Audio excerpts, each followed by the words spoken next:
Hello everyone and welcome back to the Magnus Invitational. We are continuing the coverage of the match Fabiano Caruana versus Magnus Carlsen from round 3, and Fabiano is down 2 points, so he needs to win both games on demand in order to get back into the match and force an Armageddon. And it's I don't know, it's incredibly difficult regardless of who you're playing against, but it's even more difficult when you are playing against the world champion. So let's see how Fabi does, and will Magnus stick to his Alekhin's defense from round 1. So Fabi repeats e4, obviously, sorry about that, obviously ready for another round of the Alekhin's defense, but Magnus replies with e5. And here we're gonna have a very interesting line, knight f3, knight to c6, we have bishop to b5, and now a6. So Morphy's defense to the Ruy Lopez. Bishop to a4, knight to f6, we have castles, and b5 now. We have bishop to b3, and here Magnus probably somewhat surprises Fabi. He goes for the Arkhangelsk with the bishop to c5 move, which is Fabi's main weapon in the candidates tournament. So obviously challenging Fabi where he is strongest. So let's see how Fabi deals with it. We have a4, which is the usual reply. You want to challenge this pawn here. Rook to b8, and now there already was a game in this line in the candidates tournament. Alexander Grishuk played it against Fabiano Caruana. Grishuk went c3 here, and they drew their game. But here Fabi continues with a captures on b5 instead. A captures, and we go for the simplification line. Knight captures on e5, knight captures, and now d4. I think we already covered it at least 2 times on the channel. Bishop captures on d4, queen captures, and now just d6. Defending the knight, we have f4, knight to c6, and the queen to c3 now. Attacking the knight, we have knight to e7, and rook to a7 now by Fabi. So this has all been played before, so especially for Fabi, who prepared this variation for the candidates tournament. This is very simple stuff. We have c5 by Magnus, and e5 now. We have knight to e4 attacking the queen, and now there are a few games where queen to e1 was played, but here we have queen to f3 by Fabi, and it is as of move 16 that we have a completely new game. So Magnus replies with d5. He defends his knight, and Fabi continues with c3. Although he did take some time here, it is a complicated position, and there is this tricky bishop captures on d5, but it requires too much calculation, and if Fabi isn't sure about it, then you just don't go for it, because after queen captures, rook to d1, now the queen has to keep an eye on the knight, and if the queen moves, for example, anywhere other than maybe c6 or c4 to defend the knight, it's going to be really crazy. And the best line is obviously queen to c4, and then after b3, queen captures here, knight to a3, and now you will win back the knight after the queen moves somewhere. Let's say queen f2 check, captures, and now let's say bishop to g4 going after the rook. The game continues, but it's a really crazy position. So if you're not sure about it, you don't touch this pawn. So instead, c3 by Fabi and c4 now by Magnus, pushing the bishop back, bishop c2, and now bishop to g4 immediately, saying that if you capture the bishop right away, then I have queen b6 check, winning the rook here. Although maybe it's not such a bad deal for Fabi. For example, king here, you capture the rook, and now you eliminate the knight and start pushing f5, and it's going to be incredibly tricky if king castles. f6 is coming, so who knows. But Fabi instead goes for rook captures on e7 instead, saying that okay, the rook will fall, so I want to at least misplace your queen, or maybe even the king captures. But Magnus just captures with the queen, and you still have this queen c5 check, which is pretty much the same as queen b6 check. So queen captures on g4 by Fabi, and now queen to c5 with check. King to h1, and now knight to f2 check, forking the king and the queen. The rook has to capture knight. We have queen captures, now threatening mate, and now queen back to d1, as there's also the threat of capturing the bishop, not just mate.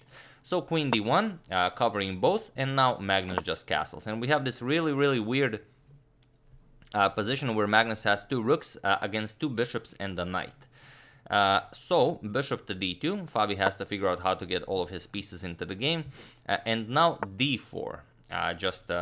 First threatening d3, but also just hoping for captures, and then rook to d8, which is what Fabi plays. Captures, we have rook f to d8, and now queen to c1.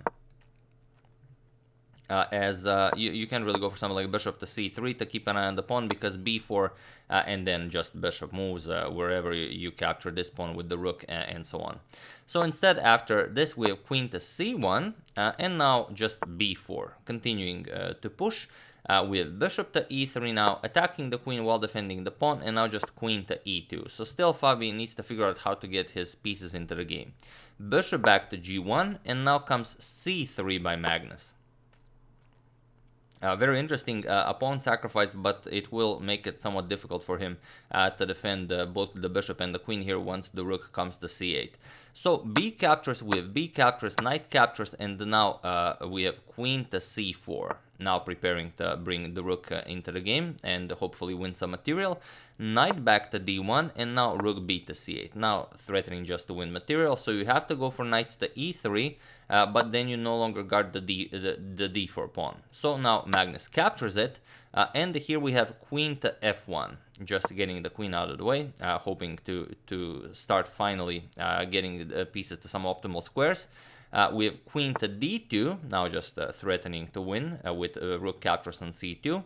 So queen to b1, again defending, threatening on h7, and here Magnus just defends it with h6.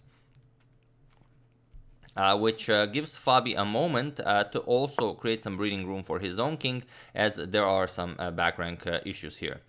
So rook to c3, again Magnus threatening to win two pieces for the rook, and now comes queen to b6, putting pressure on the rook here. So if you capture, then just bishop captures, and if the queen captures, you pick up the rook with check. So queen to d4, Magnus now offers a queen trade. He wants to play two rooks against all of these pieces. And queen to a5 by Fabi. We have rook to c5 attacking the queen, queen to a7, and here Magnus goes for rook captures on c2. He gives up the exchange to go into sort of an endgame with a rook against two pieces. And here we have knight captures on c2. Grabbing the queen right away is also possible, but then rook captures and you do trade down into this endgame. Knight captures, but then rook captures on f4, and it's very likely that Magnus will hold this. So after rook captures on c2, we have knight captures on c2 instead first. Now you cannot, I mean, you could again go for this exact same endgame, but now Magnus decides for queen captures on f4. And now he keeps the queens on the board, which it's hard to say.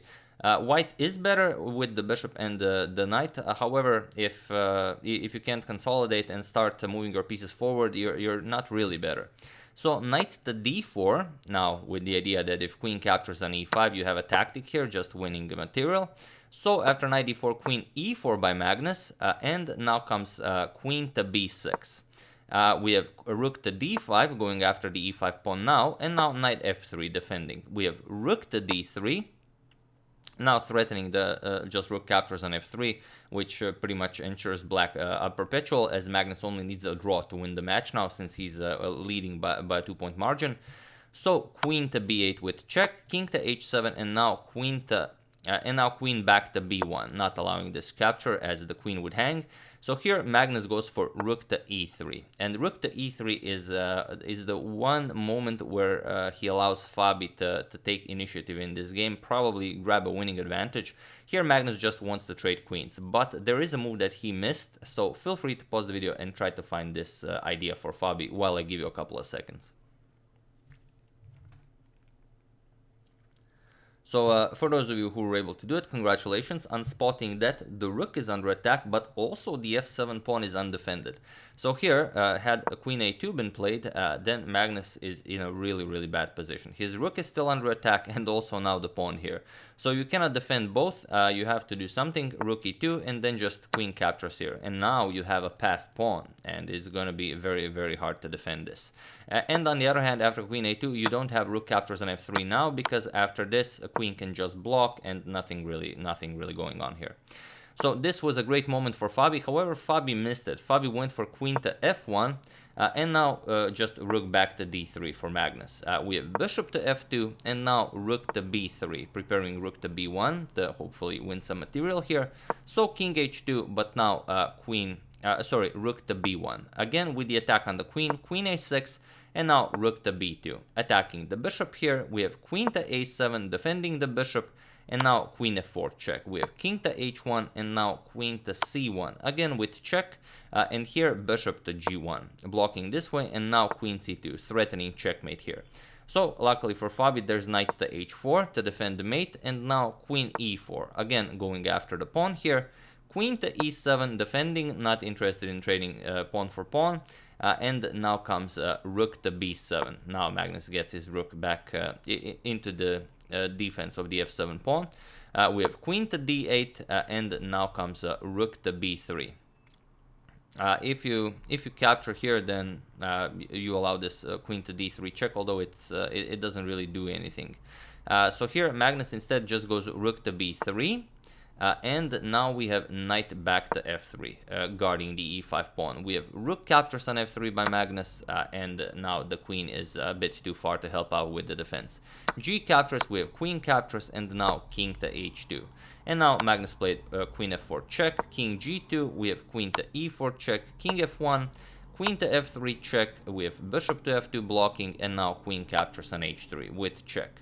King g1, we have queen to g4 check, king f1, and now queen to h3 check. King g1, queen g4 check, and it was in this position that Fabi and Magnus agreed to a draw, as there is no way for Fabi to even think about winning this game. For example, if he goes king f1 and he persists on going all the way to the center to maybe reach the queen side, then queen h5 check, again, wherever you go, you just lose the e5 pawn as well, and now it's 3 pawns against the bishop, which means that Magnus can comfortably trade queens and then play this endgame against the bishop.